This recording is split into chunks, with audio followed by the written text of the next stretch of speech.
ദർശന ക്ലബിന്റെ ആഭിമുഖ്യത്തിൽ എല്ലാ ശനിയാഴ്ചയും നടക്കുന്ന സ്നേഹസംഗമത്തിന്റെ 179ാമത് സ്നേഹസംഗമത്തിലേക്ക് ഏവരെയും ഏറ്റവും സ്നേഹത്തോടെ സ്വാഗതം ചെയ്യുന്നു.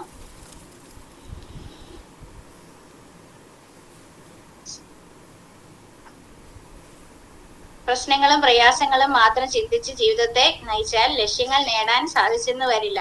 മറിച്ച് ജീവിതത്തിലെ ലക്ഷ്യം മാത്രം ചിന്തിച്ച് ജീവിതത്തെ നയിക്കാൻ സാധിച്ചാൽ പ്രശ്നങ്ങളും പ്രയാസങ്ങളും പരിഹരിച്ച് മുന്നേറാൻ സാധിക്കും എന്ന ആശംസകളോടെ നമുക്ക് ഇന്നത്തെ സ്നേഹസംഗമം ഇവിടെ ആരംഭിക്കാം. സ്നേഹസംഗമത്തിന് പ്രാർത്ഥനാ ഗാനം ആലപിക്കുന്നതിനായി കുമാരി ബിന്ദു വെങ്കിടങ്ങിനെ ഏറ്റവും സ്നേഹത്തോടെ ബീന വെങ്കിടങ്ങിനെ ഏറ്റവും സ്നേഹത്തോടെ ക്ഷണിക്കും. ജപമാല നെഞ്ചോടു ചേർത്തുമല്ലേ തിരുനാമമന്ത്രങ്ങൾ ഉരുവിട്ടു ഞാൻ മരിയാമ്പികേ തവ നെഞ്ചിലൻ കഥനങ്ങളെല്ലാം ചേർത്തു വെച്ചു. ജപമാല നെഞ്ചോട് ചേർത്തുമല്ലേ തിരുനാമമന്ത്രങ്ങൾ ഉരുവിട്ടു ഞാൻ മരിയാമ്പികേ തവ നെഞ്ചിലൻ കഥനങ്ങളെല്ലാം ചേർത്തു വെച്ചു. Ave Ave Ave Maria Ave Ave Ave Maria Ave Ave Ave Maria Ave Ave Ave Maria. സഹനത്തിനഗ്നിയിൽ നീറിയപ്പോൾ സർവം തകന്നുള്ളം വെന്തിടുമ്പോൾ സഹനത്തിനഗ്നിയിൽ നീറിയപ്പോൾ സർവം തകന്നുള്ളം വെന്തിടുമ്പോൾ സർവേശ പാദങ്ങളിൽ ജീവിതം സമ്പൂർണ്ണ ബലിയായി നൽകിയല്ലോ. സർവേശ പാദങ്ങളിൽ ജീവിതം സമ്പൂർണ്ണ ബലിയായി നൽകിയല്ലോ. ജപമാല നെഞ്ചോട് കേൾക്കുമല്ലേ തിരുനാമമന്ത്രങ്ങൾ ഉരുവിട്ടു ഞാൻ മരിയാമ്പികേ തവ നെഞ്ചിലൻ കഥനങ്ങളെല്ലാം ചേർത്തു വെച്ചു. Ave Ave Maria Ave Ave Ave Maria Ave Ave Ave Maria Ave Ave Ave Maria. Thank you Beena. ഒത്തിരി നന്നായിട്ട് പ്രാർത്ഥന ഗാനം ആലപിച്ചതിന് ഒത്തിരി നന്ദി അറിയിക്കുന്നു. ഇനി സ്വാഗതം ആശംസിക്കുക എന്ന ദൗത്യത്തിലേക്ക് ശ്രീ ലിജോ കോഴിക്കോടിനെ ഏറ്റവും സ്നേഹത്തോടെ ക്ഷണിക്കും.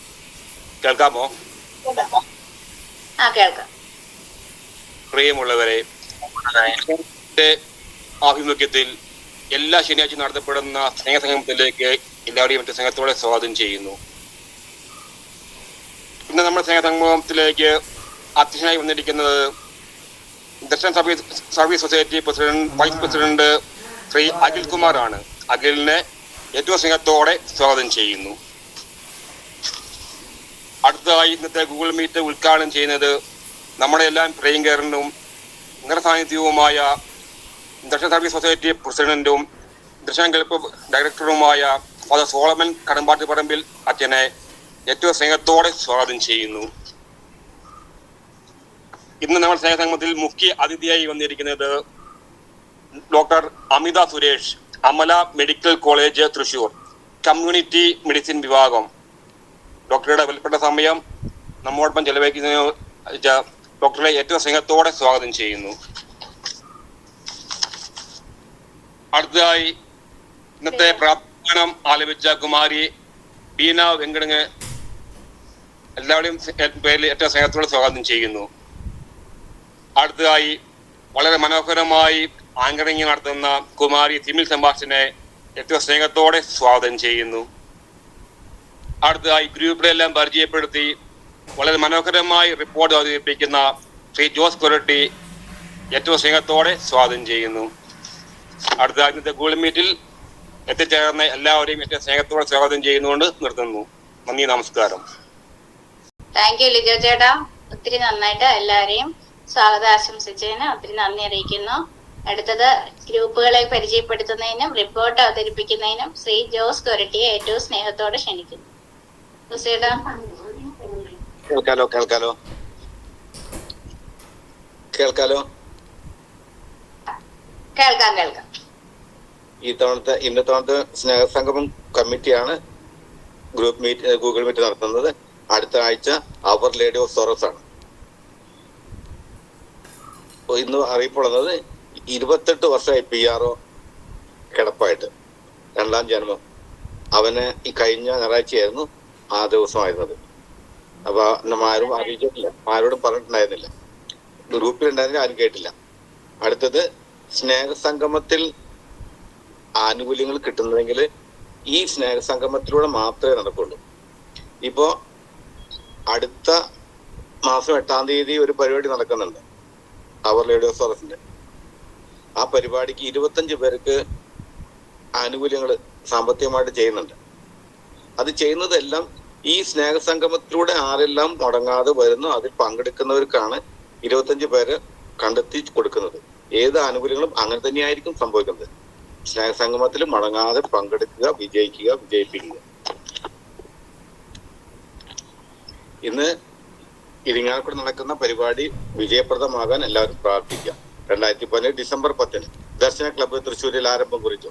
തുടർന്ന് 4 വർഷങ്ങൾക്ക് ശേഷം 2022 ജനുവരി 19-ാം തീയതി ദർശന ക്ലബ്ബ് ദർശന സർവീസ് സൊസൈറ്റി എന്ന പേരിൽ രജിസ്റ്റർ ചെയ്യപ്പെടുകയുണ്ടായി. ദർശന ക്ലബ്ബ് ദർശന സർവീസ് സൊസൈറ്റിയുടെ ഒരു യൂണിറ്റായി പ്രവർത്തിച്ചു വരുന്നു. 2024 ജനുവരി 19 ദർശന ക്ലബ്ബ് രജിസ്ട്രേഷൻ ചെയ്യപ്പെട്ടു. ദർശന സർവീസ് സൊസൈറ്റി ഇന്ത്യ മുഴുവൻ മുഖ്യമായും ഭിന്നശേഷിക്കാരുടെ സർവോന്മുഖ പുരോഗതിക്ക് വേണ്ടി മറ്റ് പാർശ്വവൽക്കരിക്കപ്പെട്ടവരും അവഗണിക്കപ്പെട്ടവരുമായ വ്യക്തികളുടെ ക്ഷേമ പ്രവർത്തനങ്ങൾക്ക് വേണ്ടിയും പ്രവർത്തിച്ചു കൊണ്ടിരിക്കുന്നു. ക്രിക്കറ്റിന് വേണ്ടി കാഴ്ചപരിമിതരുടെ 3 ടീമുകൾ, പൂർണ്ണ കാഴ്ചപരിമിതരുടെ 2 ഫുട്ബോൾ ടീം, ഭാഗിക കാഴ്ചപരിമിതരുടെ 2 ഫുട്ബോൾ ടീം പ്രവർത്തിച്ചു വരുന്നു. കാഴ്ചപരിമിതരുടെ ശിങ്കാരിമേള ടീം, ഓർക്കസ്ട്ര ടീം, അവരുടെ തന്നെ ഫ്യൂഷൻ ടീം, നാടൻ പാട്ട് എന്നിവ എടുത്തു പറയത്തക്ക ശ്രദ്ധേയമായ പ്രോഗ്രാമുകളാണ്. കൂടാതെ കാഴ്ചപരിമിതർക്ക് വേണ്ടിയുള്ള ചെസ്സും ഡ്രാമ ടീമും പ്രവർത്തിച്ചു വരുന്നു. ദർശന സ്വിമ്മിംഗ് ടീം കാഴ്ചപരിമിതർക്കും ചലന പരിമിതർക്കും ഉയരം കുറവുള്ളവർക്കും സ്ത്രീ പുരുഷ ഭേദമന്യേ നീന്തൽ പരിശീലനം നൽകുകയും ജില്ലാ സംസ്ഥാന ദേശീയ തലങ്ങളിലേക്ക് മത്സരങ്ങൾക്കായി പ്രാപ്തരാക്കുകയും ചെയ്യുന്നു. ദർശന വീൽചെയർ ബാസ്കറ്റ്ബോൾ ടീം ചലന പരിമിതർക്ക് വേണ്ടി സ്പോർട്സ് വീൽചെയർ ഉപയോഗിച്ചുകൊണ്ട് സ്ത്രീ പുരുഷ ഭേദമന്യേ ബാസ്കറ്റ്ബോൾ പരിശീലിപ്പിക്കുകയും സംസ്ഥാന ദേശീയ തലങ്ങളിലേക്ക് സജ്ജരാക്കുകയും ചെയ്യുന്നു. ഗ്ലോറിയ ഗ്രൂപ്പ് ചലന പരിമിതർക്ക് പാട്ടുകൾ പാടുന്നതിനും മാനസിക ഉല്ലാസത്തിനും ബുദ്ധി വളർച്ചയ്ക്കും വേണ്ട കാര്യങ്ങൾ ഈ ഗ്രൂപ്പിലൂടെ നടത്തി വരുന്നു. മത്സരത്തിൽ പങ്കെടുക്കുന്ന വിജയികൾക്ക് ക്യാഷ് പ്രൈസ് നൽകി വരുന്നു.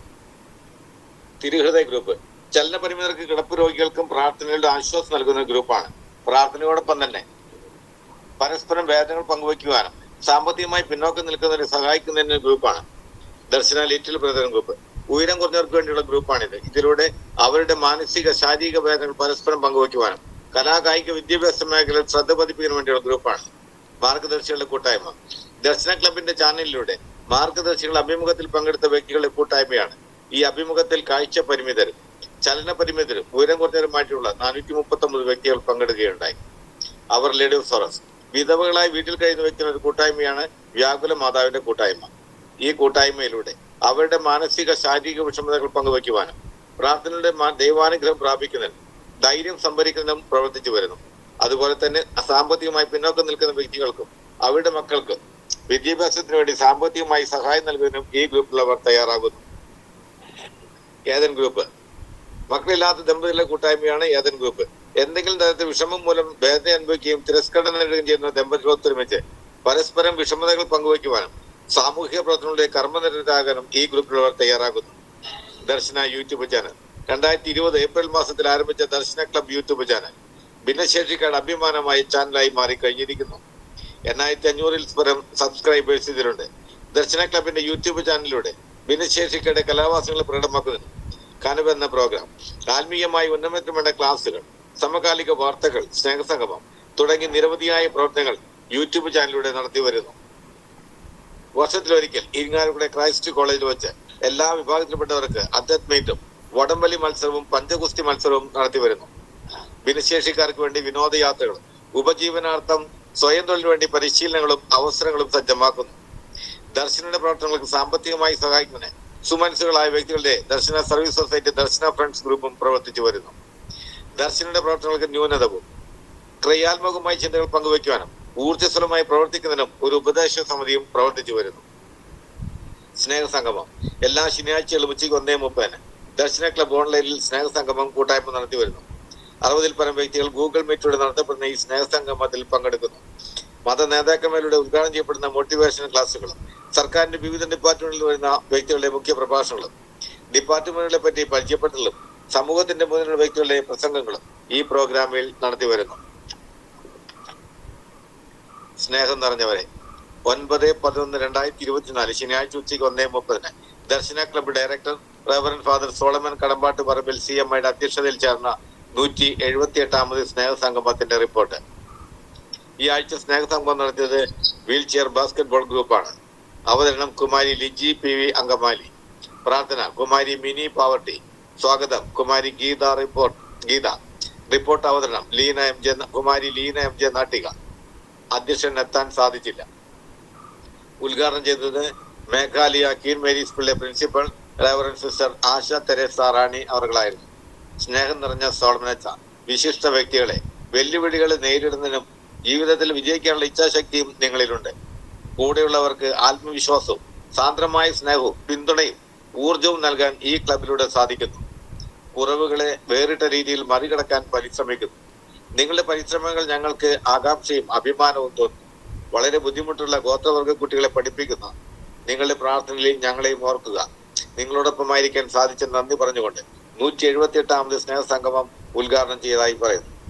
തിരുഹൃദയ ഗ്രൂപ്പ് നടത്തിയ ഭക്തിഗാന മഞ്ജരി വിജയികൾ: first Diya Tommy, second Arya Rose and third Anagha rose.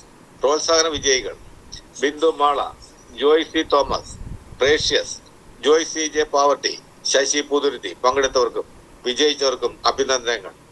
മുഖ്യാതിഥിയായി വന്നത് റിട്ടയർഡ് കായികാധ്യാപകൻ ശ്രീ CD ചാക്കോ സാറായിരുന്നു. പ്രാർത്ഥനാ ഗാനം ആലപിച്ച മിനിയുടെ വീടിനടുത്താണ് എന്റെ വീട്. മിനിയാണ് എന്നെ ഈ യോഗത്തിലേക്ക് ക്ഷണിച്ചത്. കായികമേളയിൽ അംഗപരിമിതി എന്ന ഒരു വിഷയവുമില്ല. 16ാം തീയതിയിലെ കായികമേളയിൽ മിന്നിത്തിളങ്ങി വരട്ടെ എന്നും അവസരം തന്നെ നന്ദി പറഞ്ഞുകൊണ്ടും പ്രാർത്ഥനയോടെ നിർത്തുന്നു. തിരുഹൃദയ ഗ്രൂപ്പ് നടത്തിയ ഭക്തിഗാന മഞ്ജരി മത്സരത്തിൽ നറുക്കെടുപ്പിലൂടെ വിജയികൾ: ശ്രീമതി സോണിയ ജോർജ്. വിജയികളെ തെരഞ്ഞെടുത്തു: രതി ബാലൻ, ജോയ് പള്ളിക്കുന്ന്, ആനി തെക്കൻ താണിശ്ശേരി, ലിജി അങ്കമാലി, കൊച്ചു ഷൈജു. എല്ലാവർക്കും അഭിനന്ദനങ്ങൾ. ആശംസ പറഞ്ഞത് സാംസ്കാരിക കൂട്ടായ്മകളുടെ organiser football commander Sri Michael Johnson സാറായിരുന്നു. കഴിഞ്ഞ ആഴ്ചയാണ് എന്റെ ഇടവക പള്ളിയിലെ വേദോപദേശ അധ്യാപകനും കാരുണ്യ പ്രവർത്തനങ്ങൾക്ക് വേണ്ടി പ്രവർത്തിക്കുന്ന കത്തിജ്വലിച്ചു നിൽക്കുന്ന ബിനു മാസ്റ്ററാണ് എന്നെ ഈ പ്രസ്ഥാനത്തിലേക്ക് ക്ഷണിച്ചത്. ഈ കൂട്ടായ്മയിൽ വരാൻ വൈകി എന്നതിൽ വിഷമം തോന്നുന്നു. എന്നെ ഇതിലേക്ക് ക്ഷണിച്ചതിനും വരാൻ സാധിച്ചതിനും നന്ദി പറഞ്ഞുകൊണ്ട് നിർത്തുന്നു. യോഗാവസാനം നന്ദി പറഞ്ഞത് കുമാരി ബിന്ദു KK കൊടുങ്ങല്ലൂർ. യോഗം അവസാനിച്ചു. ഈ റിപ്പോർട്ട് യോഗ സമക്ഷം സമർപ്പിക്കുന്നു. ലീഡർ പാസ്സാക്കിയിരിക്കുന്നു. ജോസേട്ടാ, വളരെ നന്നായിട്ട് റിപ്പോർട്ട് അവതരിപ്പിച്ചതിനും ഗ്രൂപ്പുകളെ പരിചയപ്പെടുത്തിയതിനും ഒത്തിരി നന്ദി അറിയിക്കുന്നു. ഇനി ഈ ദർശന ക്ലബിന്റെ Darshana service society vice president Shri Akhil കുമാറിനെ ഏറ്റവും സ്നേഹത്തോടെ അധ്യക്ഷ പദവി അലങ്കരിക്കാനായി ക്ഷണിക്കുന്നു. ഇവിടെ പ്രോഗ്രാമിലാണ്. എന്തായാലും ആള് വരുമെന്ന് എനിക്ക് അറിഞ്ഞുകൂടാ.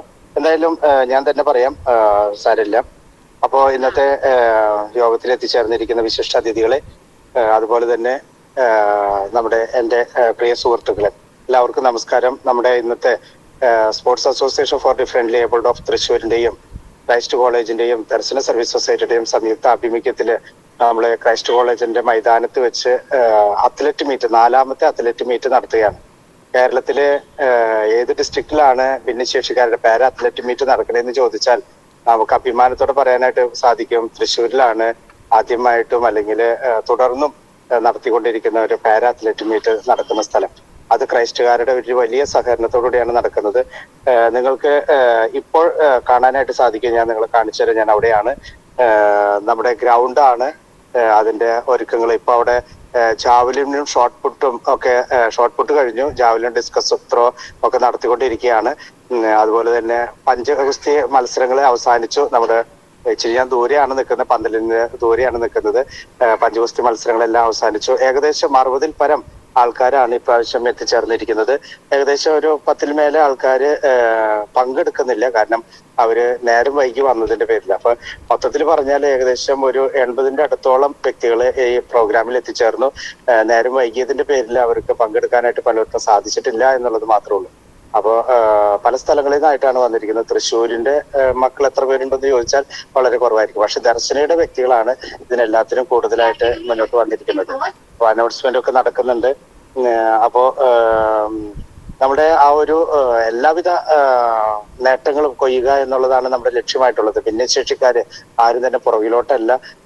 കലാപരമായിട്ടും കായികപരമായിട്ടും വിദ്യാഭ്യാസപരമായിട്ടും അല്ലെങ്കിൽ താമസത്തിനുള്ള സൗകര്യങ്ങളുടെ മേന്മയിലും നമ്മളെല്ലാം മുന്നോട്ട് കൊണ്ടുപോകാനായിട്ടാണ് ഉദ്ദേശിക്കുന്നത്. അപ്പൊ അതിനുള്ള ഒരുക്കങ്ങളാണ് ഇപ്പൊ ഒക്കെ നടക്കുന്നത്. അതുപോലെ തന്നെ കലാപരമായിട്ട് വേറെ നടത്താറുണ്ട്. ഇപ്പോ ഈ അടുത്ത ദിവസങ്ങളിൽ ഇനി നമ്മുടെ പ്രോഗ്രാമുകൾ എന്ന് വെച്ചാൽ നമുക്ക് 18, 19, 20 തീയതികളിൽ ധ്യാനം നടക്കുന്നുണ്ട്. നിങ്ങൾക്ക് ഏവർക്കും അറിയാവുന്നതാണ്. അത് ജെറുസലേമിൽ നമ്മളായിട്ട് തുടങ്ങി വെച്ച ഒരു യെസ് ലോർഡ് എന്നുള്ള ഒരു പ്രോഗ്രാമാണ്. അത് തുടർന്നും ഭംഗിയായിട്ട് അതും ഒരു ഭാഗമായിട്ട് അത് നടക്കുന്നതായിരിക്കും. അതുപോലെ തന്നെ 26, 27 തീയതികളിൽ തിരുവനന്തപുരത്ത് ഈ സ്പോർട്സിന്റെ തന്നെ സംസ്ഥാനതല കോമ്പറ്റീഷൻ നടക്കുന്നുണ്ട്. അപ്പോൾ അതും കുറെ പേര് പങ്കെടുക്കാനായിട്ട് ആഗ്രഹിച്ച് പേരുകളൊക്കെ തന്നിട്ടുണ്ട്. അപ്പൊ അതും നന്നായിട്ട് നീങ്ങുന്നു. അതുപോലെ തന്നെ നമുക്ക് 8-ാം തീയതി വിധവ ഗ്രൂപ്പിന്റെ പ്രോഗ്രാം ഉണ്ട്. അതിലേക്ക് നമ്മൾ ഇനി മുതൽ ആൾക്കാരെ നമ്മൾ പങ്കുകൊള്ളിക്കാനായിട്ട് ആഗ്രഹിക്കുന്നത്, കാരണം പലരും പേരിന് മാത്രം ഗ്രൂപ്പിനോടൊപ്പം ഉള്ളൂ എന്നുള്ള ഒരു പേരുദോഷമുണ്ട് എന്നുള്ളതാണ്. പേരിന് മാത്രം പേരുദോഷമായിട്ട് ഇരിക്കുന്നത്. അപ്പൊ അതുകൊണ്ട് നമ്മൾ ആഗ്രഹിക്കുന്നത് ഇനി പേരുദോഷത്തിനല്ല, പേര് മഹിമയ്ക്കായിട്ട് നമ്മൾ ഉദ്ദേശിക്കുന്നത്. അപ്പൊ എല്ലാവരും മീറ്റിങ്ങുകളിൽ പങ്കെടുക്കണം, സ്നേഹസംഗമത്തിൽ പങ്കെടുക്കണം, കമ്മിറ്റി മീറ്റിങ്ങുകളിൽ അല്ലെങ്കിൽ ഗ്രൂപ്പ് മീറ്റിങ്ങുകളിൽ പങ്കെടുക്കണം. അങ്ങനെ ഉണ്ടെങ്കിൽ മാത്രമേ നമുക്ക് ഇനിയുള്ള പ്രിവിലേജ് അല്ലെങ്കിൽ ആനുകൂല്യങ്ങൾ എന്നൊക്കെ പറയുന്ന കാര്യങ്ങൾ, ആനുകൂല്യങ്ങളായാലും മറ്റുള്ള എല്ലാ കാര്യങ്ങളിലും അവരെ ഉൾക്കൊള്ളിക്കുള്ളൂ എന്നുള്ളൊരു പ്രത്യേക കാര്യം ഓർമ്മിപ്പിക്കുകയാണ്. പലപ്പോഴും ഓർമ്മിപ്പിക്കുന്നുണ്ട്, ഈ ദിവസങ്ങളൊക്കെ പ്രത്യേകമായിട്ട് ഓർമ്മിപ്പിക്കുന്നുണ്ട്. അപ്പൊ ആനുകൂല്യങ്ങൾ കിട്ടാനായിട്ട്, ആനുകൂല്യം എന്നുള്ളതിനേക്കാളും ഉപരിയായിട്ട് നമ്മൾ അങ്ങോട്ടും ഇങ്ങോട്ടും ചെയ്യുന്ന സഹായ സഹകരണങ്ങൾ ലഭ്യമാകാനായിട്ട് നമ്മൾ ഇനിയുള്ള ഇത്തരത്തിലുള്ള പ്രോഗ്രാമുകൾ പങ്കെടുക്കണം. ഈ പ്രോഗ്രാമിൽ പങ്കെടുക്കുന്നതിലൂടെ നമുക്ക് ലഭ്യമാകുന്ന ഒരു ഉപകാരം എന്ന് പറയുന്നത് നമ്മൾ മോട്ടിവേറ്റഡ് ആവും, നമുക്ക് കുറെ കാര്യങ്ങൾ ചെയ്യാനായിട്ടൊരു താല്പര്യം വരും. അതല്ലെങ്കിൽ ഇതൊന്നും ഞാൻ അറിയുന്നില്ല, ആരൊന്നും കേൾക്കുന്നില്ല എന്നുള്ളതാണ്. ഇന്നിപ്പോ ഒരു മിസ്റ്റേക്ക് ആയിട്ട് ഒരു കുട്ടി ഇവിടെ വരാനായിട്ട് ഇടയായി. ഈ അമ്മാർ എന്നുള്ള ഒരു കുട്ടിയാണ്. പല കാര്യങ്ങളും നമ്മൾ എല്ലാ നോട്ടീസിലും ഇടാറുണ്ട്, പക്ഷെ അവരൊന്നും വായിക്കുന്നില്ല. ആ മീറ്റിംഗ് ഇവിടെ അത്ലറ്റിക് മീറ്റാണ് അന്ന് ഞാൻ കയറി വരുന്നത്. അപ്പൊ MR വിഭാഗത്തിൽ പെട്ട ഒരു കുട്ടിയാണ് വന്നത്, പക്ഷെ നമ്മൾ റിജക്ട് ചെയ്യേണ്ടി വന്നു, നമുക്ക് ആ ഒരു പ്രോഗ്രാം ചെയ്യാൻ പറ്റാത്തത് കൊണ്ട് മാത്രം. അപ്പൊ ഇങ്ങനെയുള്ള പ്രോഗ്രാമുകളിൽ നിങ്ങൾ പ്രത്യേകമായിട്ട് ഒക്കെ ഗ്രൂപ്പുകളിൽ പങ്കെടുക്കുമ്പോഴും അതിനോട് സജീവമായിട്ട് നിൽക്കുമ്പോഴേ ഇതിൻ്റെ ഉള്ളിലുള്ള എന്താണ് അവസ്ഥ എന്നുള്ളതൊക്കെ നിങ്ങൾക്ക് അറിയാൻ പറ്റുള്ളൂ. അപ്പൊ അത് ഏറ്റവും കൂടുതൽ ഒരുമിച്ച് നിൽക്കാനായിട്ട്, കൂട്ടായിട്ട് മുന്നേറാനായിട്ട് നമ്മൾ പരിശ്രമിക്കാം. ഒറ്റപ്പെടൽ പലപ്പോഴും നമുക്ക് വേദനയാണ്. ഒറ്റപ്പെടുന്ന അവസ്ഥയിലേക്ക് നമ്മൾ പോകണ്ട, കൂട്ടായിട്ട് തന്നെ നിൽക്കാനായിട്ട് നമ്മൾ പരിശ്രമിക്കാം. അപ്പോൾ ഇതുപോലെ ഉള്ള വ്യക്തികളെയും കണ്ടെത്തി നമ്മൾ ഒത്തൊരുമിപ്പിച്ച് അവരെ കൂട്ടിക്കൊണ്ടുപോയി ഇതുപോലെ പല നേട്ടങ്ങളും കൊയ്യാനായിട്ട് നമുക്ക് സാധിക്കണം. എല്ലാവരും കായിക താരങ്ങളാകാനായിട്ട് സാധിക്കില്ല, എല്ലാവരും അതുപോലെ തന്നെ കലാപരമായിട്ടും ഉയരാനായിട്ട് സാധിക്കില്ല. പല മേഖലകളിലാണ് നമ്മുടെ കഴിവുകളുള്ളത്. അപ്പൊ അതെല്ലാം കണ്ടെത്തി മുന്നോട്ട് കൊണ്ടുവരണം എന്നാണ് ഞാൻ ആഗ്രഹിക്കുന്നത്. അതിനായിട്ട് നിങ്ങൾക്ക് സാധിക്കട്ടെ. അപ്പൊ ഒരിക്കൽ കൂടി ഈ സ്നേഹ സംഗമത്തിന്റെ എല്ലാവിധ ആശംസകളും ഏവർക്ക് നേർന്നുകൊണ്ട് നിർത്തുന്നു. നന്ദി, നമസ്കാരം. ഉദ്ഘാടനം ചെയ്താച്ചോ? മറ്റച്ഛൻ വന്നിട്ടില്ലേ? ഇല്ല, അച്ഛൻ തന്നെയാ ഉദ്ഘാടനം. ആണോ? ഓക്കെ. അടുത്തത് നമുക്ക് മുഖ്യ അതിഥിയായിട്ട് വന്നിരിക്കുന്ന മുഖ്യാതിഥി Amala medical college Thrissur community medicine വിഭാഗം ഡോക്ടർ അമിത സുരേഷാണ്. മാമിനെ ഏറ്റവും സ്നേഹത്തോടെ ക്ഷണിക്കുന്നു. ഹലോ, നമസ്കാരം. കേൾക്കുന്നുണ്ടോ? കേൾക്കാം. കേൾക്കാം. ഞാൻ doctor Amitha Suresh, community medicine വിഭാഗം ഡോക്ടറാണ്, അമല മെഡിക്കൽ കോളേജ്. അപ്പൊ ആദ്യം തന്നെ ഈ ദർശന സൊസൈറ്റിക്ക് ഞാൻ നന്ദി പറയുന്നു ഇങ്ങനെ ഒരു അവസരം തന്നതിന്. അപ്പൊ എല്ലാവർക്കും അറിയുന്ന ഒരു കാര്യം തന്നെയാണ്, ഇപ്പോ നവംബർ 14 ലോക പ്രമേഹ ദിനമാണ്. അപ്പൊ പ്രമേഹത്തിനെ കുറിച്ച് കുറച്ച് കാര്യങ്ങൾ സംസാരിക്കാൻ വേണ്ടിയിട്ടാണ് വന്നിരിക്കുന്നത്. വളരെ കുറച്ച് സമയം കൊണ്ട് നമുക്ക് സംസാരിച്ച് തീർക്കാം. എല്ലാവരും സ്പോർട്സ് മീറ്റിലാണെന്ന് എന്നോട് പറഞ്ഞിരുന്നു വിളിച്ചപ്പോ തന്നെ.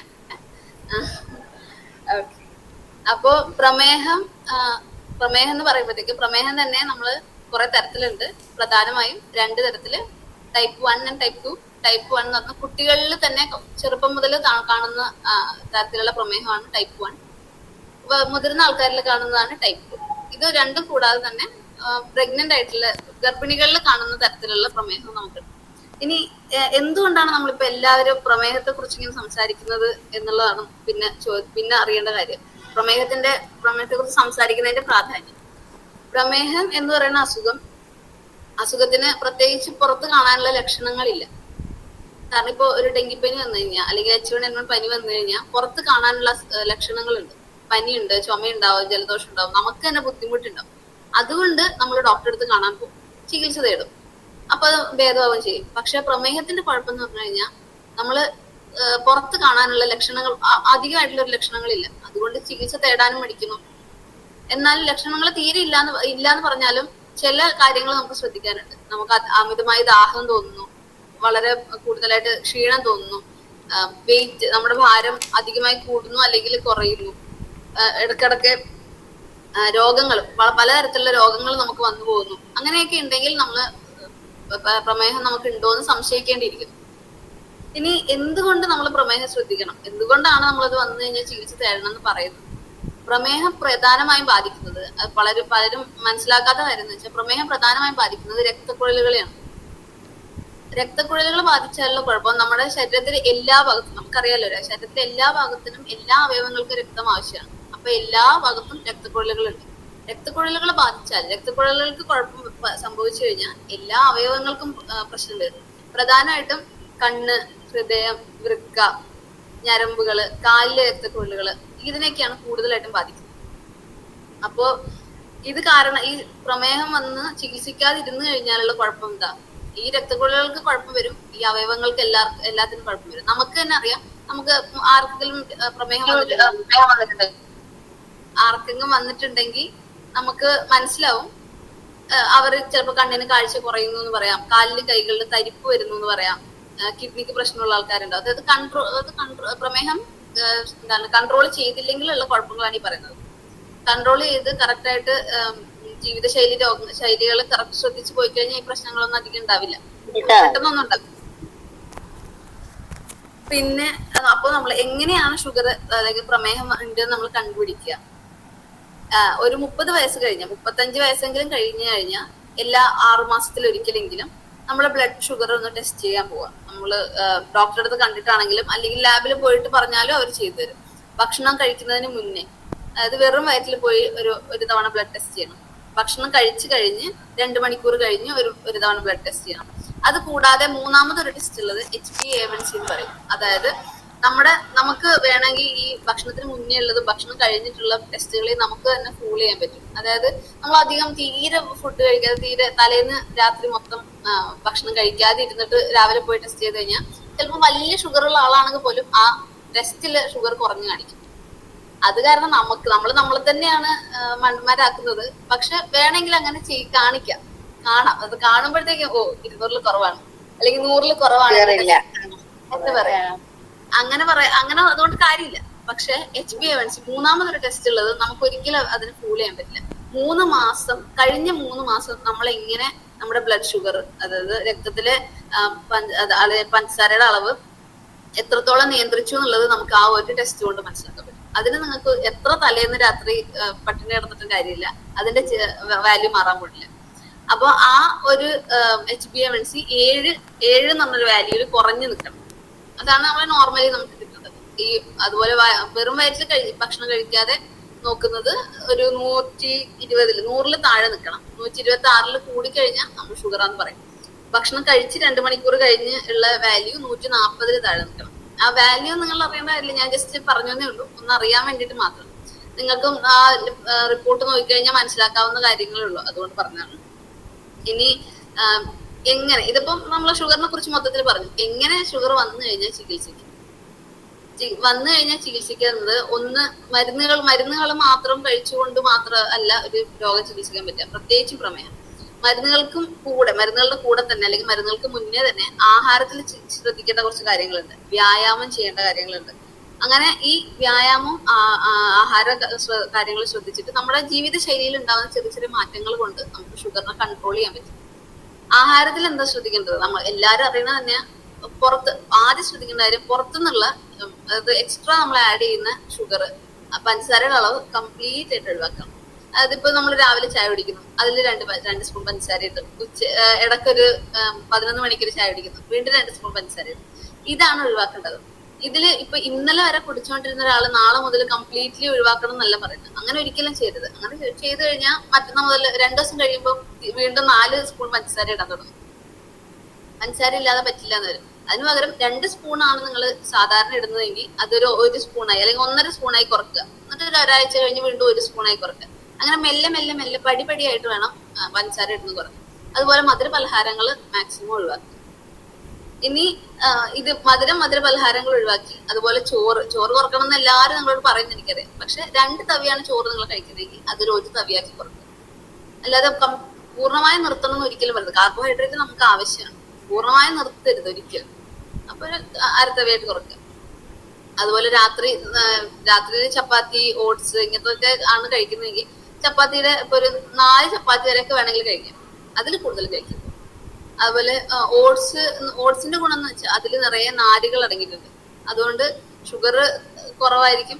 പിന്നെ നമ്മുടെ വയറ്റിന് മൊത്തത്തിൽ നമുക്കൊരു സുഖം കിട്ടുന്നതാണ് ഓട്സ്. കുറച്ച് വയസ്സ് കൂടിയ ആൾക്കാർക്ക് ഓട്സ് കഴിക്കുന്നത് വളരെ നല്ലതായിരിക്കും. ഒരു നേരം, എല്ലാ നേരം കഴിക്കരുത് ഓട്സ്. അത് കാരണം നമുക്ക് വളരെ വിറ്റമിൻ ഡെഫിഷ്യൻസിക്ക് ഉണ്ടാകാൻ സാധ്യതയുണ്ട്. ഒരു നേരം എല്ലാ ദിവസവും ഓട്സ് കഴിക്കുന്നതുകൊണ്ട് ബുദ്ധിമുട്ടില്ല. അത് ഭക്ഷണ കാര്യം. ഇനി രണ്ടാമത്തെ കാര്യം വ്യായാമം. ഇപ്പൊ എനിക്ക് പറയാം എല്ലാ ദിവസവും 1/2 മണിക്കൂർ 30 മിനിറ്റെങ്കിലും എല്ലാ ദിവസവും വ്യായാമം ചെയ്യണമെന്നാണ് പറയുന്നത്. പക്ഷെ നമുക്ക് വ്യായാമം ചെയ്യാൻ പറ്റാത്ത ആൾക്കാരുണ്ട്. കാലിന് ബുദ്ധിമുട്ടുണ്ടെങ്കിൽ ഇപ്പൊ ചിലപ്പം വ്യായാമം ചെയ്യാൻ ബുദ്ധിമുട്ട്. പക്ഷെ കാലിന് ബുദ്ധിമുട്ടില്ലെങ്കിൽ നമുക്ക് വ്യായാമം ചെയ്യാൻ പറ്റും, ബുദ്ധിമുട്ടുണ്ടെങ്കിലും വ്യായാമം ചെയ്യാൻ പറ്റും. വെറുതെ നമുക്ക് ഇരുന്നുകൊണ്ട് തന്നെ കൈകളും കാലുകളും അനക്കിക്കൊണ്ട് എന്തെങ്കിലും രീതിയിൽ നമ്മുടെ ശരീരം ഒന്ന് അനങ്ങിയിട്ട് നമ്മുടെ ഹൃദയമിടിപ്പ് ഇത്തിരി ഒന്ന് കൂടണം. അത് മാത്രമേ നമ്മൾ ഈ എക്സസൈസ് കൊണ്ട് ഉദ്ദേശിക്കുന്നുള്ളൂ. അല്ലാണ്ട് കാലെടുത്തിട്ട് നമ്മൾ ഒരു 5 കിലോമീറ്റർ ഓടണം എല്ലാവർക്കും അവരവരുടെ രീതിയിൽ പറ്റുന്ന പോലെ കഴുത്തൊക്കെ നമുക്ക് അങ്ങോട്ടും ഇങ്ങോട്ടൊക്കെ അനക്കി ചെയ്യാൻ പറ്റും. കൈയൊന്നും അങ്ങോട്ടും ഇങ്ങോട്ടൊക്കെ അനക്കിയിട്ട് എങ്ങനെയാണോ ഒരു വ്യക്തിക്ക് നമുക്ക് പറ്റുന്നത്, നമ്മുടെ പരിമിതികൾ അറിഞ്ഞുകൊണ്ട് നമുക്ക് എങ്ങനെയാണോ പറ്റുന്നത് ആ രീതിയിൽ എക്സസൈസ് ഒരിക്കലും ജിമ്മിൽ പോയി ചെയ്യുക അല്ലെങ്കിൽ ഇതുപോലെ മാരത്തോൺ ഓടുക അത് മാത്രമല്ല എക്സസൈസ്, ഒരിക്കലും അല്ല. അതുകൊണ്ട് നമുക്ക് ചെയ്യാൻ പറ്റില്ല എന്നും വിചാരിക്കരുത്. നമുക്ക് എല്ലാവർക്കും ചെയ്യാൻ പറ്റുന്നതാണ് എക്സസൈസ്. നമുക്ക് പറ്റുന്ന രീതിയിലുള്ള ചെറിയ ചെറിയ എക്സസൈസ് ചെയ്യാം. അതൊരു എല്ലാ ദിവസവും 1/2 മണിക്കൂർ ചെയ്യുന്നത് ജീവിതത്തിന്റെ ഒരു ഭാഗമാക്കി മാറ്റുക. അല്ലാണ്ട് നമുക്ക് അയ്യോ ചെയ്യണല്ലോ എന്ന് പറഞ്ഞ് ചെയ്യരുത്. അത് അങ്ങ് ചെയ്യുന്നു നമ്മളെ ഹെൽത്തി ആയിട്ട് ഇരിക്കാൻ വേണ്ടിയിട്ടാണ് എന്ന് പറഞ്ഞുകൊണ്ട് നമുക്ക് എക്സസൈസ് ചെയ്യാം. മൂന്നാമതായിട്ട് വരുന്നത് മാത്രമാണ് ഗുളികകളും ഇൻസുലിനും. അതൊക്കെ ഡോക്ടർ നോക്കിക്കോളൂ. അത് നിങ്ങൾ നോക്കേണ്ട കാര്യമില്ല. ഡോക്ടർ തരികയാണ്, ഡോക്ടർ കഴിക്കണം എന്ന് പറയുകയാണെന്നുണ്ടെങ്കിൽ എന്തായാലും ഗുളിക കഴിക്കണം. പലരും ഗുളിക കഴിക്കാൻ മടിക്കുന്നതിന്റെ കാരണം എന്ന് വെച്ചാൽ ഗുളിക കഴിച്ച് തുടങ്ങിയാൽ ഇനി ജീവിതകാലം മുഴുവൻ കഴിക്കണല്ലോ, ആ ഗുളികക്ക് സൈഡ് എഫക്ട് ഉണ്ടാവുമല്ലോ എന്ന്. പക്ഷെ ഈ ഒരു ഗുളിക ചിലപ്പോൾ ഒരു ഗുളിക ഉണ്ടാവുള്ളൂ, അല്ലെങ്കിൽ 1/2 പകുതി ഗുളിക ഉണ്ടാവുള്ളൂ. ആ ഗുളിക കഴിക്കുന്നത് കാരണം നിങ്ങൾക്ക് നിങ്ങളുടെ മൊത്തം ശരീരത്തെയാണ് നിങ്ങൾ പ്രൊട്ടക്ട് ചെയ്യുന്നത്. ഗുളിക കഴിക്കാതിരുന്നാലോ എല്ലാ തരത്തിലുള്ള കോംപ്ലിക്കേഷനും പെട്ടെന്ന് വരും. ഈ പുറത്ത് ലക്ഷണം കാണാത്തതുകൊണ്ടാണ് എല്ലാവരും ഗുളിക കഴിക്കാൻ മടിക്കുന്നത്. അതുകൊണ്ട് ഡോക്ടർ പറയാണ് ഗുളിക കഴിക്കുന്നുണ്ടെങ്കിൽ എന്തായാലും ഗുളിക കഴിക്കും.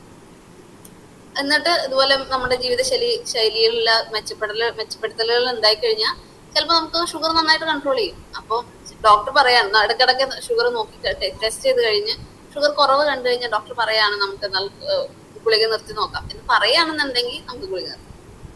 പക്ഷെ അതിന് നമ്മുടെ പൂർണ്ണമായിട്ടുള്ള സഹകരണം വേണം. ഇനി ഈ ഷുഗറിന്റെ കൂടെ തന്നെ BP, കൊളസ്ട്രോളും അതുപോലെ കാര്യങ്ങൾ നമ്മൾ അതേപോലെ കൺട്രോൾ ചെയ്യണം. അതായത് ഭക്ഷണത്തിൽ ശ്രദ്ധിക്കേണ്ട കാര്യങ്ങൾ നോക്കിയാൽ. പിന്നെ പലരും പറയും ഷുഗർ ഉള്ള ആൾക്കാർ പഴങ്ങൾ കഴിക്കാൻ പാടില്ല. അങ്ങനെ പഴങ്ങൾ പൂർണ്ണമായിട്ട് ഒഴിവാക്കാൻ പാടില്ല. കാരണം പഴത്തിലാണ് കൂടുതൽ നാരടങ്ങിയ സാധനങ്ങൾ ഉള്ളത്, പഴങ്ങളിലും പച്ചക്കറികളിലും. പഴങ്ങള് കഴിക്കുന്നതിന്റെ അളവ് കുറക്കുക എന്നുള്ളതാണ്. ഈ ഓറഞ്ച് പോലുള്ള പഴങ്ങൾ, സിട്രസ് ഫ്രൂട്ട്സ് എന്ന് പറയും, പുളിയുള്ള പഴങ്ങൾ കഴിക്കുന്നതുകൊണ്ട് ബുദ്ധിമുട്ടില്ല. ഒരെണ്ണൊക്കെ ഒരു ദിവസം കഴിക്കുന്നതുകൊണ്ട് കുഴപ്പമില്ല. നേരെ മറിച്ച് ആപ്പിള്, പിന്നെ മാമ്പഴം, ചക്കപ്പഴം, ഇതൊക്കെ നല്ല മധുരമുള്ളതാണ്. അതൊക്കെ ഒരു അളവ് കുറക്കണം. ഒരു 2-3 അല്ലി കഴിക്കുന്നതുകൊണ്ട് കുഴപ്പമില്ല. അതുപോലെ മാംഗോ ഒരു ചെറിയൊരു കട്ട് പീസ് കഴിക്കുന്നതുകൊണ്ട് കുഴപ്പമില്ല. അളവ് കുറക്കുക എന്നുള്ളത് മാത്രം. എല്ലാം നമുക്ക് മിതമായ രീതിയിൽ കഴിക്കും. ഒന്നും കഴിക്കാതിരുന്നു കഴിഞ്ഞാൽ ജീവിതത്തിൽ നമ്മൾ എപ്പോഴും മടുപ്പ് തോന്നും. നമുക്ക് വെറുതെ ഒന്നും ചെയ്യാൻ പറ്റില്ല. നമ്മൾ ടെൻഷൻ അടിച്ച് ഓരോ കാര്യങ്ങൾ ചെയ്തു കഴിഞ്ഞാൽ തന്നെ ഇതുപോലെയുള്ള ജീവിതശൈലി രോഗങ്ങൾ കൂടുതൽ വരികയുള്ളൂ. അതും അതായത് മനസ്സിന്റെ ശാന്തത എന്ന് പറയുന്നതും ഈ രോഗങ്ങൾ പ്രതിരോധിക്കാനുള്ള വലിയൊരു മെത്തേഡാണ്. നമ്മൾ ഈ എക്സസൈസിന്റെ കൂടെ തന്നെ എല്ലാ ദിവസവും രാവിലെ ധ്യാനം ചെയ്ത് മെഡിറ്റേഷൻ ചെയ്യുന്നത്, അതുപോലെ ചെറിയ രീതിയിൽ എന്തെങ്കിലും യോഗ ചെയ്യുന്നത്, ഇതൊക്കെ വളരെ നല്ല കാര്യമാണ്. നമുക്ക് ചെയ്യാവുന്ന രീതിയിൽ ഇരുന്നുകൊണ്ടോ നിന്നുകൊണ്ടോ കിടന്നുകൊണ്ടോ എങ്ങനെയാണെങ്കിലും ചെയ്യാൻ പറ്റുന്ന ഇഷ്ടംപോലെ യോഗകളുണ്ട്. കുറെ യോഗന്റെ ആസനങ്ങളുണ്ട്. അതൊക്കെ നമുക്കിപ്പോ യൂട്യൂബിൽ ഇഷ്ടംപോലെ അവൈലബിൾ ആണ്. അപ്പൊ ഏതെങ്കിലും രീതിയിൽ നോക്കിയിട്ട് മനസ്സിനെ ശാന്തമാക്കുക എന്നുള്ളതും വലിയൊരു പോയിന്റാണ്. ആ സമയത്ത് നമ്മുടെ ഹോർമോൺസ് ഒക്കെ മനസ്സ് ശാന്തമായിട്ടിരിക്കുമ്പോൾ ഹോർമോൺസ് ഒക്കെ വളരെ കുറയും, നോർമലാവും. അപ്പൊ നമുക്ക് ഇതൊക്കെ കൺട്രോൾ ചെയ്യാൻ പെട്ടെന്ന് പറ്റും. അപ്പൊ ഇതൊക്കെയാണ് നമ്മൾ ഷുഗറിൽ, പ്രമേഹത്തിൽ ശ്രദ്ധിക്കേണ്ട കാര്യങ്ങൾ. ഇനി ആർക്കെങ്കിലും എന്തെങ്കിലും സംശയങ്ങൾ ഉണ്ടെങ്കിൽ ചോദിക്കാം.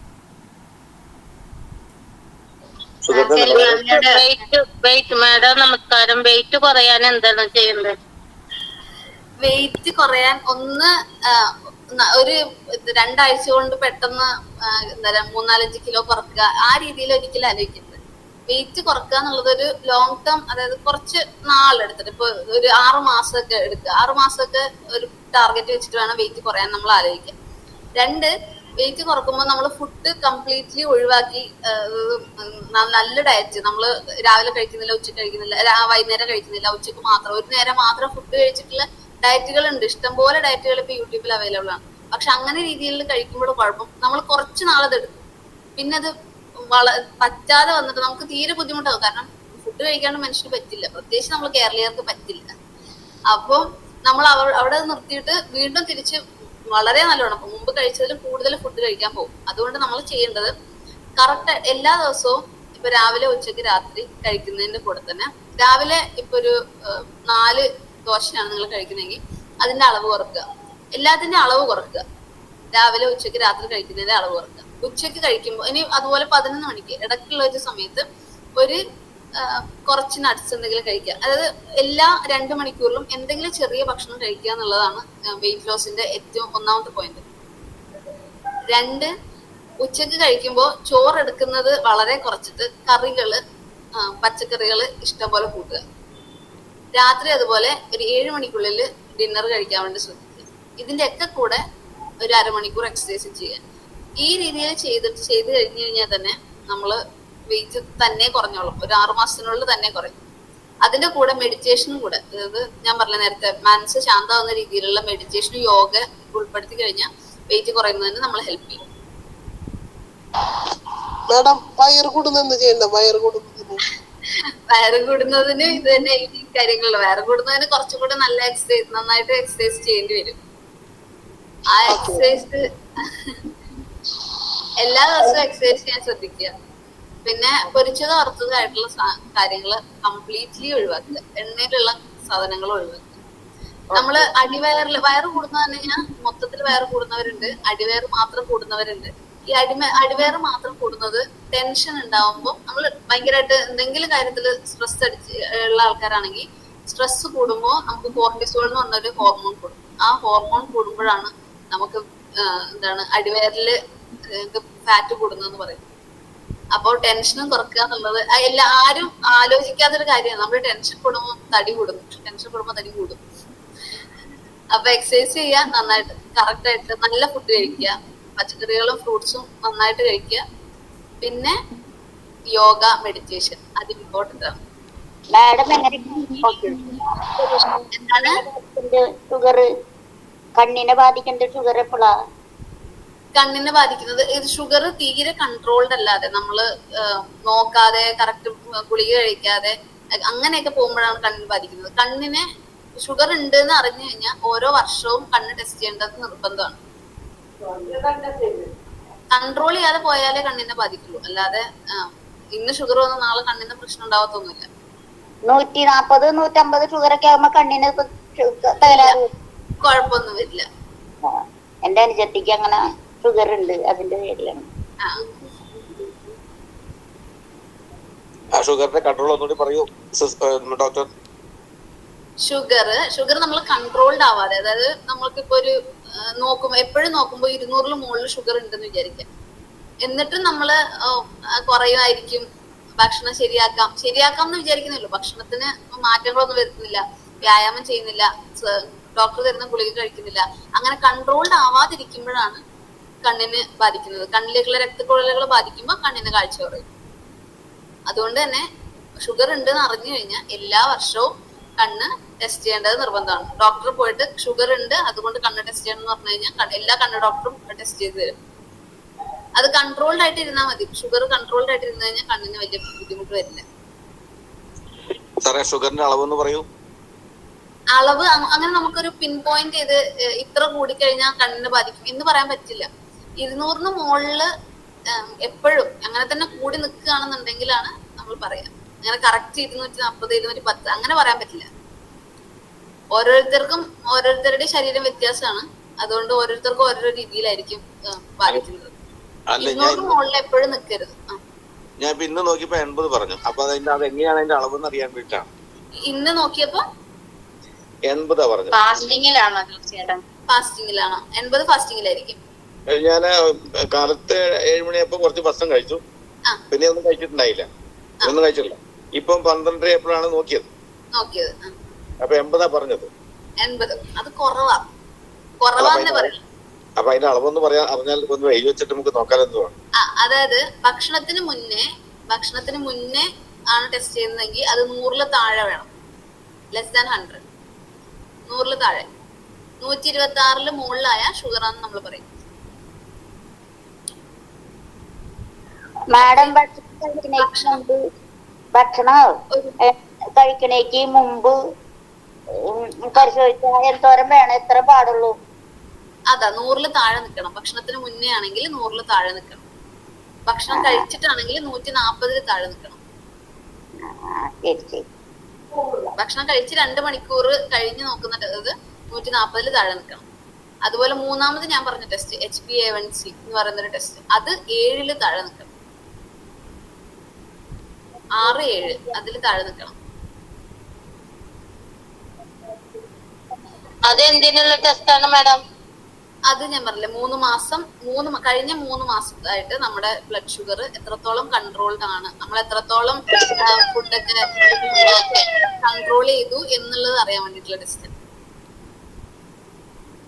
കഴിഞ്ഞ 3 മാസം നമ്മുടെ ബോഡിയിൽ ബ്ലഡ് ഷുഗർ എത്ര ഉണ്ടെന്ന് അറിയാൻ, മൊത്തത്തിൽ അറിയാൻ വേണ്ടിയിട്ട്.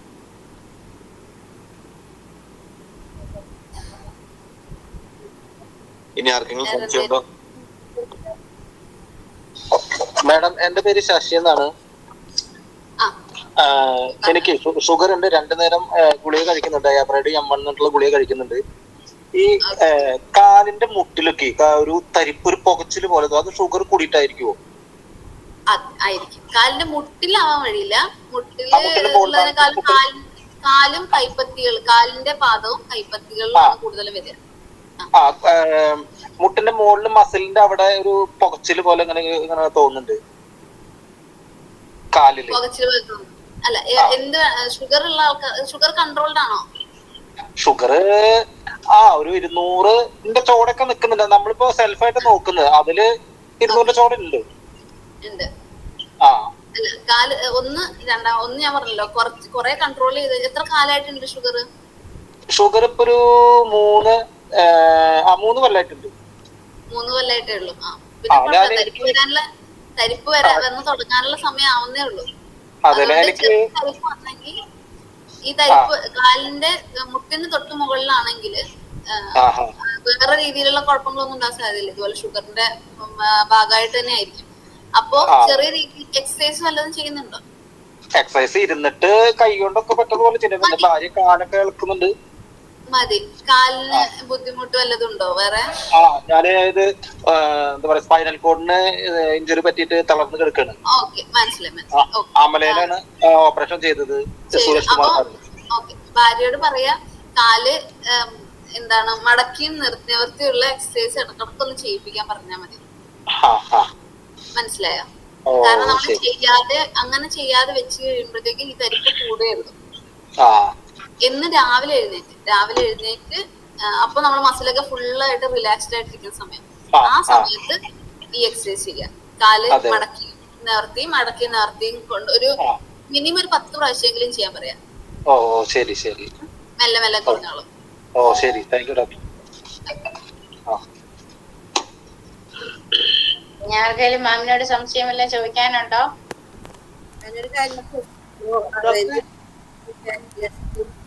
കേൾക്കുന്നില്ല. എനിക്കൊരു കാര്യം ചോദിക്കാനുണ്ട്. ഞാൻ സോണിയെന്നാണ്. ഫാസ്റ്റിങ്ങിലാണെങ്കിൽ ഷുഗർ കുറവും ഫാസ്റ്റിങ്ങിൽ ഷുഗർ ഉണ്ട് താനും, ഫുഡിന് ശേഷം ഷുഗർ കുറവുമാണ്. ഡോക്ടർ കണ്ടില്ലേ? ഡോക്ടർ ഗുളിക കഴിക്കാൻ പറഞ്ഞില്ലേ?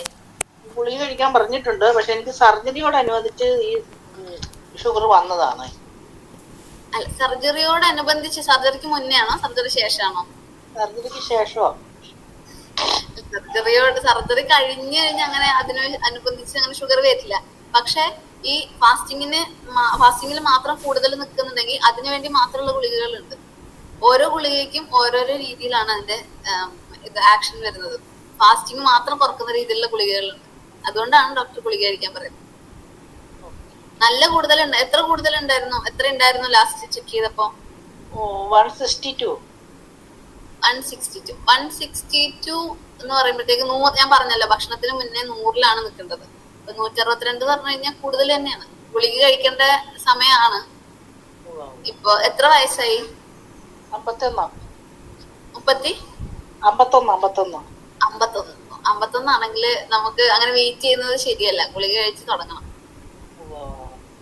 കാരണം ഓൾറെഡി നമ്മുടെ പ്രായത്തിന്റെ ഭാഗമായിട്ടുള്ള ചെറിയ ബുദ്ധിമുട്ടുകൾ എല്ലാ രക്തക്കുഴലുകളും വരും. അപ്പോ കൺട്രോൾ ചെയ്യാൻ കുറച്ച് ബുദ്ധിമുട്ടായിരിക്കും. അതുകൊണ്ടാണ് പറയുന്നത് ഗുളിക കഴിച്ചു തുടങ്ങണം.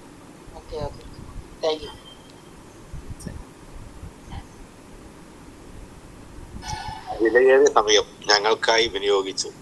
ഒരുപാട് നന്ദി. കാരണം ഒരു കാര്യം പറയുന്നത് ഞങ്ങൾക്ക് പലർക്കും ഉപകാരപ്പെടുന്നതാണ്. അറിവിന്റെ നിറകൂടെ ഞങ്ങൾക്ക് പങ്കുവച്ചതിന് ഒരുപാട് നന്ദി രേഖപ്പെടുത്തുന്നു. ഇനി ആർക്കെങ്കിലും ഡോക്ടർ സംശയങ്ങൾ ചോദിക്കാനുണ്ടോ? ഇല്ല. തൈറോയ്ഡ് ഉണ്ടാവുമ്പോഴും തടി കൂടൂലേ മാഡം? തൈറോയ്ഡ് ഉണ്ടാവുമ്പോ തടി കൂടുവോ? തടി കൂടാം. തൈറോയ്ഡ് 2 തരത്തിലുള്ള തൈറോയ്ഡ് ഉണ്ട്. തൈറോയ്ഡ് കൂടുന്നതും തൈറോയ്ഡ് കുറയുന്നതും. ഒന്നിൽ തടി കൂടും, ഒന്നിൽ തടി കുറയും. മാഡം, എന്റെ പേര് ലിജി എന്നാണ്. എനിക്ക് തൈറോയിഡ് ഉണ്ട്, TSH ആണ് ഉള്ളത്. അപ്പൊ അതിന് ഞാൻ ഹോമിയോ ആണ് കഴിക്കുന്നത്. അപ്പൊ ഹോമിയോ കഴിച്ചു കഴിയുമ്പോ ഈ തൈറോയിഡ് നോർമൽ ആയി കഴിഞ്ഞ് കഴിയുമ്പോ ഗുളിക നിർത്തണം ഹോമിയോക്കാര്. ഹോമിയോ ഡോക്ടർ അങ്ങനെ പറഞ്ഞത് നിർത്തും. അത് കഴിഞ്ഞിട്ട് 3-4 മാസം കഴിഞ്ഞിട്ട് നമ്മൾ ടെസ്റ്റ് ചെയ്ത് കഴിഞ്ഞിട്ട് തൈറോയിഡ് ഉണ്ടെങ്കിൽ പിന്നെ തിരെ അവര് മരുന്ന് തരും. അങ്ങനെയാണ്. അതങ്ങനെ നിർത്തുന്നത് കൊണ്ട് പ്രശ്നമുണ്ടോ? ഒന്ന് ഹോമിയോയുടെ രീതി ഞങ്ങൾക്ക് അറിയില്ല. പക്ഷെ ഞങ്ങളുടെ അലോപ്പതിയുടെ രീതി അങ്ങനെയല്ല. കാരണം തൈറോയ്ഡ് ഹോർമോൺ കാരണം നമ്മുടെ ശരീരത്തിൽ വേറെ കുറെ കുഴപ്പങ്ങൾ ഉണ്ടാവും. എല്ലാ ജീവിതശൈലി രോഗങ്ങളും പോലെ തന്നെയാണ് തൈറോയിഡിന്റെ പ്രശ്നം. ഹോർമോൺ കാരണം വേറെ പല രോഗങ്ങളും ഉണ്ടാവും, പല പ്രശ്നങ്ങൾ ഉണ്ടാവും. അതുകൊണ്ട് തന്നെ നമ്മൾ ഒരു പ്രാവശ്യം തുടങ്ങിക്കഴിഞ്ഞാൽ അതിന്റെ ഡോസ് അഡ്ജസ്റ്റ് ചെയ്യുന്നതല്ലാതെ പൂർണ്ണമായിട്ട് നിർത്തില്ല.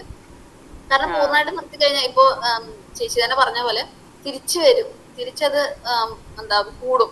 അപ്പൊ കൂടുന്ന സമയത്ത് വീണ്ടും വലിയ ഡോസ് കഴിക്കുന്നതിനേക്കാളും നല്ലത് ആദ്യം ചിലപ്പോൾ വലിയ ഡോസ് തുടങ്ങിയിട്ട് പിന്നെ അതിങ്ങനെ കുറച്ച് കൊണ്ടുവന്ന് ഒരു ചെറിയ ഡോസിൽ അങ്ങ് ജീവിതകാലം കഴിക്കുന്നു. അത് കഴിക്കുന്നതുകൊണ്ട് വേറെ ബുദ്ധിമുട്ടില്ല, നോർമലായിട്ട് പോകുന്നു. പിന്നെ ഞാൻ അലോപ്പതി കഴിക്കണം എന്നല്ലാട്ടോ പറഞ്ഞത്.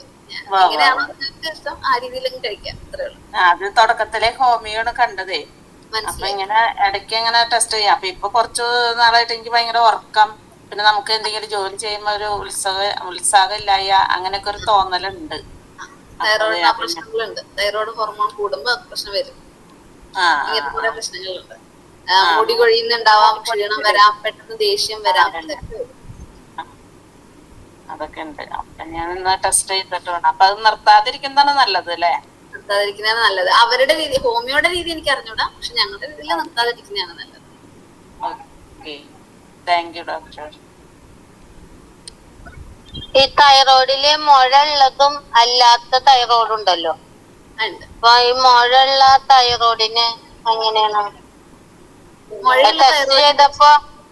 ടെസ്റ്റ് ചെയ്തപ്പോ കുഴപ്പമുള്ളതല്ല. സ്കാനിങ്ങും ഇതൊക്കെ ചെയ്തതാ, വെള്ളം കുത്തിയെടുത്ത് ടെസ്റ്റ് ഒക്കെ ചെയ്തതാ. അപ്പൊ കുഴപ്പമൊന്നും ഇല്ലാന്ന് പറഞ്ഞു. തൈറോവൽ എന്ന് പറഞ്ഞ ഗുളികയാണ് കഴിച്ചിരുന്നത്. ഇപ്പൊ ഒട്ടും കഴിക്കണില്ല.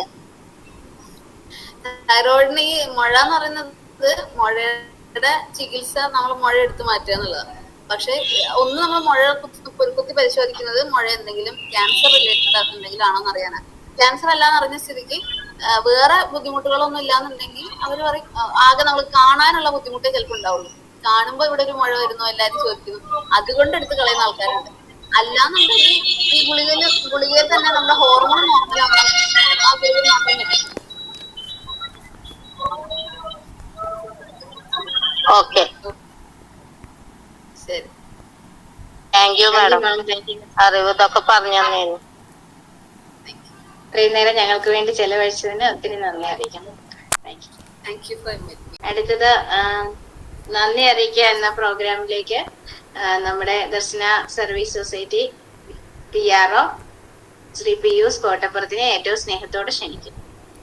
കേൾക്കാണ്ട? കേൾക്കാം. 179ാമത് സ്നേഹസംഗമത്തിലാണ് ഇന്ന് നമ്മൾ എത്തിച്ചേർന്നിരിക്കുന്നത്. ഇന്നത്തെ ഈ സ്നേഹസംഗമത്തിൽ നന്ദി പറയുക എന്ന കർത്തവ്യമാണ് എന്നിൽ അർപ്പിച്ചിരിക്കുന്നത്. ഞാൻ എൻ്റെ കർത്തവ്യത്തിലേക്ക് കടക്കട്ടെ. ഇന്നത്തെ സ്നേഹസംഗമം പ്രോഗ്രാം ഉദ്ഘാടനം ചെയ്യാനായി എത്തിയിരുന്ന റവറൻഡ് ഫാദർ സോമൻ കടമ്പാട്ടുപറമ്പ് CMHനെ ഏറ്റവും സ്നേഹത്തോടെ നന്ദി അറിയിക്കുന്നു. അതുപോലെ ഇന്നത്തെ സ്നേഹസംഗമം അധ്യക്ഷനായി എത്താമെന്ന് പറഞ്ഞിരുന്നു ശ്രീ അഖിൽ കുമാർ, ദർശന സർവീസ് സൊസൈറ്റി വൈസ് പ്രസിഡന്റ്. എത്താതെ അവിടുത്തെ തിരക്ക് കാരണം കൊണ്ടാണ് എത്താൻ പറ്റാത്തത്. അപ്പോൾ അതിൻ്റെ പേരിലും വൈസ് പ്രസിഡന്റിന് സ്നേഹസംഗമത്തിൻ്റെ പേരിലും നന്ദി അറിയിക്കുന്നു. അതുപോലെ ഇന്നത്തെ മുഖ്യ അതിഥിയായി എത്തിയ doctor Amitha Suresh, Amala medical college Thrissur community medicine വിഭാഗം, വളരെ മനോഹരമായി നമ്മുടെ ദർശനയിലെ എല്ലാ അംഗങ്ങൾക്കും, സംശയം ചോദിച്ച എല്ലാ അംഗങ്ങൾക്കും ഷുഗർ എന്താണ്, ഷുഗർ വന്നാൽ എന്ത് ചെയ്യണം, ട്രീറ്റ്മെൻറ്റ്, എല്ലാ കാര്യങ്ങളും നല്ല രീതിയിൽ പറഞ്ഞു കൊടുത്ത ഡോക്ടർക്ക് ഒത്തിരി നന്ദി അറിയിക്കുന്നു. അതുപോലെ ഇന്നത്തെ സ്നേഹസംഗമം ആങ്കറിങ് ചെയ്തുകൊണ്ടിരിക്കുന്ന സിമിൽ സെബാസ്റ്റ്യൻ, പ്രാർത്ഥന മനോഹരമായി ചൊല്ലിയ നമ്മുടെ ബീന ചേച്ചി മുല്ലശ്ശേരി, അത് മുല്ലശ്ശേരി റിപ്പോർട്ട് അവതരിപ്പിച്ച ശ്രീ ജോസ് കൊരട്ടി, സ്വാഗതം ആശംസിച്ച ശ്രീ ലിജോ കോഴിക്കോട് പ്രത്യേകം നന്ദി ഈ വ്യക്തികൾക്ക് അറിയിക്കുന്നു. അതോടൊപ്പം തന്നെ നമ്മുടെ ഈ സ്നേഹസംഗമത്തിലേക്ക് കടന്നു വന്ന വിവിധ ഗ്രൂപ്പുകളുടെ ലീഡേഴ്സ്, അതുപോലെ മറ്റു ഗ്രൂപ്പ് അംഗങ്ങൾ, എല്ലാവർക്കും ഒറ്റ വാക്കിൽ നന്ദി പറഞ്ഞുകൊണ്ട് നിർത്തുന്നു. എല്ലാവർക്കും നന്ദി, നമസ്കാരം. നന്ദി പറഞ്ഞ 29ാമത് സ്നേഹസംഗമം ഇവിടെ സമാപിക്കുകയാണ്. അടുത്ത ശനിയാഴ്ച എല്ലാവർക്കും 1:30 വീണ്ടും കാണാം. എല്ലാവർക്കും ഒത്തിരി നന്ദി അറിയിക്കുന്നു. Thank you.